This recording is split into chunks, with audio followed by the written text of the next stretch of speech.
Thanks for coming. My goodness, obviously, we've had interesting, some incredible, horrible situations occur. And this morning I woke up like you all did, and I saw that. So I don't want to sound shallow, but our thoughts and prayers are with the victims. And if there's anything we can do, we will. And that's a tough situation. Rutgers game, I'll give you the awards like we normally do. Where are they? Okay, there we go. Defense, guys graded out champions. Nick Bosa. Jonathan Cooper, was great to see him get extended action. Jaylen Holmes, we moved him into 3 technique and played very well. Sam Hubbard, Taekwon Lewis, Chase Young, obviously a lot of defensive linemen that got the opportunity. Denzel Ward played very good. Damon Arnett and Jordan Fuller. So we're starting to see areas that needed to improve, improving. Player of the game was Dante Booker. It was great to see him have that opportunity and a sack and interception. On offense, you have Terry McLaurin, graded champion. Our overall receivers, I'd expected more out of our guys. Running backs, we had 3 of them. Mike Weber, great to have him back. J.K. Dobbins and Demario McCall. Offensive line, you had 2, Jamarco Jones and Billy Price. We expect that group to play better. And tight ends, Marcus Blah, as I think it's two weeks in a row. So he's got some momentum in his life and also on the field. We had co-players of the game, Johnny Dixon. Obviously, we all feel strong about him, the journey he's been on. And J.T. Barrett, obviously breaking our Schleister's record and had a very efficient game for us. Kicking game was outstanding. We had a nice kickoff return. And kickoff team is getting back to the expectation level we have. We did make a change at kicker. Right now it looks like Nuremberger will be doing our kickoffs. We were not good at that position. Special efforts were Zach Tournier, tackle inside the, we had all kinds of tackles. Looks like we had 5 of them inside the 20-yard line, which is, they averaged 10 yards per return, and we had 5, even with some poor kicks. So these special efforts for tackles inside the 20 were Zach Tournier, Austin Mack, Isaiah Pryor, Pete Werner, and Jeff Okuda, all very valuable members of our team. We call it Thursday race, and that's just extreme effort running down the field. That's Jeff Okuda, and the special teams player of the week. There's arguably say one of the most improved players on our team the last couple of weeks, and that's Pete Werner. And buy stock in that guy for his career. He's got some good stuff going right now. So that said, playing a very good Maryland team that beat Texas and came back with their 3rd-string quarterback and really looked much improved against Minnesota. And it's great to be back home, and I'll answer your questions for you. Front row left, Mitch. Urban, the passing game has looked better to everyone, I think. But considering who you played, how much better is it? I mean, are you seeing? I think I made a comment. I forget how I said it, but I see improvement as well. This whole team is the good thing about this team and coaching staff. You're not walking around with blinders on, and we know exactly. We're optimistic and we're pleased with the progress, but we're also realistic. Where are we? And to answer your question, I think we've improved. Like you probably, anybody can see we improved.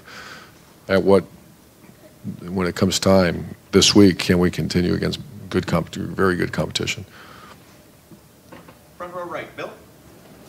Mike Weber came back, looked good.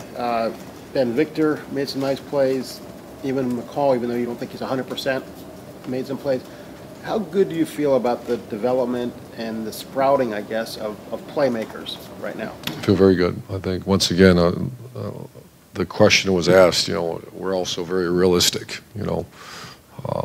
J.K. Dobbins, I think, only had 6 carries. We want to get him 12 to 15, but things happened, and all of a sudden you look up at the scoreboard and say, get him out of the game, because there was no other reason that we pulled him out other than that. And say Mike Weber had 3 touchdowns, but we didn't get him loose. And so there's areas of improvement. To answer your question, I feel like the normal development of playmakers is taking place. What's the next step? Who are the do guys it against really a better team like Maryland, who's a very good team, and that's the next step. Front row middle, Dave. There were 4 players that missed the Rutgers game that I want to ask you about. You touched on this briefly after the game, but we can go one by one. Draymond Jones, is he out? He'll be back. He's out this week. We're anticipating Nebraska. Okay. And then Chris Worley, And he's probable this week. Antonio Williams, Questionable this week. and then the final one, Eric Smith. What's the latest? Yeah, he's got to handle his business. I don't believe he won't play this week. He's got to take care of his business. Far right over here, Clay. You mentioned Las Vegas. I noticed Tate and Haskell have tweeted this morning. Any particular interaction with them? Or Not yet. They'll come in to see me. They're off today. As a matter of fact, I'll probably get with them right after this. Yeah. Far left, front row, Bill Landis. Urban, obviously here, and I'm surely at Florida too, you guys recruited at a very high level, but before that, earlier in your career, can you explain maybe how tough it is when you're in a recruiting battle and you think you might have a guy and you know that guy could be an instant impact starter for your team, and then he picks a program where he's going to go and get buried on the depth chart for whatever reason? Like, how tough is that when you're that other program who misses out on a potential starter? Well, it's awful. You know, we've had guys, I remember at Utah or something, you'd have a kid up until the 3 days before signing date, and then USC would come in, or, you know, and that's, I guess I was out, my coaches would get mad at me, and I'd say, you know, don't get mad at the kid, what would you do?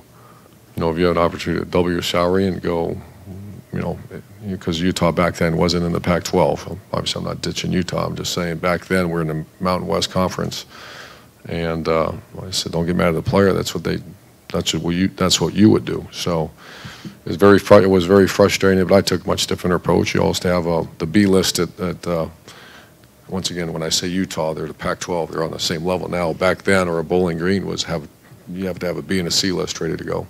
I guess the flip of that now would be when you're recruiting guys here at Ohio State, how often do you come against whoever you're going against selling early playing times because of the talent that you've accumulated? How much of a battle is that? That comes up, Yeah. but those are the guys that you don't want to recruit anyways. If that comes up, that I'd much a much easier way to the field, then we'll help you make that decision. Don't come here. Far left, Matt. What does it tell you, like, Maryland this early in the season being on their third quarterback, and to get a win like they got last weekend? Does that say anything to your coach about the team, about how they're being coached? What jumps out to you? Well, Coach Durkin was my graduate assistant at. I met with our staff a minute ago, and he coached with me at Bowling Green, and he was a GA that I was ready to make full time when he was 21 years old. And then I tried to hire him a couple other times, and then we got him at Florida, and he's an impact coach. And I think of all the guys I've had, he's one of the top 2 or 3 that I've ever had on our staff. And you see I just got done watching special teams, and it's a typical, extremely well-coached team where the guys go as hard as they possibly can. So I'm not surprised, but he's one of my favorite coaches we've ever had, and one of the best coaches. This may go back to exactly how you answered about the offensive weapons, but pass defense, are you seeing what you want to see, or is it? I am. It's once again, we're realistic. This will be a nice challenge where they did a nice job with this quarterback that very efficient, very highly accurate, especially on the RPO and short passing. So this will be a better challenge. I have seen I think it's a lot like the pass game, where pleased with the progress when you start seeing, Jordan Fuller's playing at a very high level right now. And the corners are getting better and better and better, but we're also realistic. Front row right here, Austin. Urban, you've talked several times about wanting to see the results against a better level of competition. When you go through a stretch like the last 3 weeks, now that it's over, do you have to do anything as a coach to keep them focused when on paper you should win no matter what in those 3 weeks, if you know what I mean? Do you have to bring more energy yourself? How do you challenge guys when those are 3 weeks? I think the coaching is more, it's not grammatically correct, the coaching, it's almost cheerleading at some point when you're playing a noon game against a lesser team. The good thing about last week was that our players saw what they did to Washington. So it's almost every time as a coach you hope you see stuff on videotape, because the videotape will, there's a bunch of smart guys in here, smarter than coaches, because they know exactly who they're getting ready to go play. Their punt returner against Rutgers didn't play. We showed a 10-play highlight video of him that he's as good as anybody we've ever had as a returner. So videotape is the great motivator. And this week's, they went down to Austin, Texas, and then they beat Minnesota up at Minnesota. So to answer your question, yeah, it's unique. Sometimes we don't even show videotape as we're getting ready to play a team, and to make it about something else other than the game. Yeah, I was just wondering, because it seemed like 2 weeks ago you kind of came into the stadium, you ran across the field, it was different high fives and hugs than normal. I just wondered if that's a conscious effort that you know it's a possibility. Maybe If it was, I would not tell you. Fair enough. Second row middle, Jeremy. Urban, since Maryland and Rutgers joined the Big Ten, you guys have gone to the New Jersey and Maryland, DMV area a lot more in recruiting. Now that DJ kind of has Maryland on the right track, is it harder for you with the money that Under Armour's putting into their program? Absolutely. Have you guys noticed more resistance there? Yes. They're a formidable challenge. They always have been, because Maryland's got, it's kind of a nice place, and there's a lot of DMV loyalty. We've got some very good players out of there, but I know the way he recruits, and we just there's really good players in that area. In that area, you kind of keep Larry Johnson staying there, as opposed to with some of the other assistants, it's more regional or more position-based. Is that part of the approach because of the loyalty to the DMV? Yeah, because he's so well respected in that area. He gets he knows the uncles, he knows the coaches. A lot of the coaches there played for him, or he knew him as players. So he's just deeply ingrained in that area. Front row left, Doug. Urban, you mentioned Jaylen Holmes moving inside for that game with Draymond out. I know you guys have the Rushman package and you have versatility on that line, but can a lot of guys do that? I mean, it's like he was an end and he sort of became a tackle for a game. Taekwon can do that as well. We play him in there sometimes. They got the body type. A lot of time Bosa, you probably don't want to get him in there, and then Sam Hubbard, you wouldn't want to get in there. So it's it's a grown man position in there, and you can print to say Bosa and Hubbard aren't tough enough to get in there. Say Jerry Emick said that. That's not true, of course, but I just think, to answer your question, Jaylen and Taekwon got the strength and the body type to get in there. I mean, you have a lot of good players on that defensive line. I mean, Jaylen really is he's a pretty versatile, oh, he's fantastic guy. And he's an even better person, a leader, and yeah, he's great. And then one of the you guys have hit this pass to Johnny a couple times. You have the routes that cross underneath and that receiver settles behind. It's been very effective. Why does it keep working? That's Ryan Day brought that whole package to us. It's been really dynamic. It's been it started against the big hits we had against Indiana were the same package. Now it's about 7 or 8 different concepts off of that. So he's made us. A lot of times I get questioned about when you hire a coach, do you let him enhance your offense? Ryan Day enhanced our offense. That's been very successful. And final couple questioners. Second row right, Tony. Urban, how do you feel the linebackers are playing this year? I know Dante, it was good to see him, but are they? I thought just okay. I think the last week, when you start listing, and I complimented Coach Davis about the energy and about you should have seen the meeting room yesterday when Hilliard and Zach Turnier and Pete Werner and Baron Browning are game changers on special teams, and then your backers start playing like they did. That's power of the unit. That unit's got some momentum right now. You've got several players that are sort of are they reaching up to the starters, or are the starters not distancing themselves from?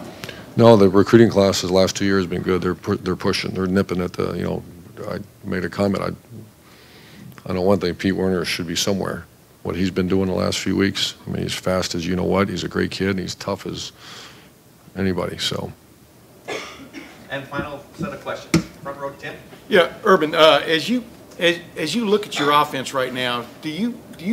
We've been asking this for a while, but do you now really truly envision both running backs? I'm talking about your top 2 running backs on the field at the same time at some point. And what does that give you from a flexibility standpoint? That's fantastic, and he's been cleared, and he played extended time, so we're putting together the 20 grouping or 21 grouping, and that's 2 backs, 1 tight end, 2 backs, no tight end, and so that's just if they're best 11, and I do that myself each week. Who are your best 11 players? If they're in the best 11, which right now they are, get them on the field.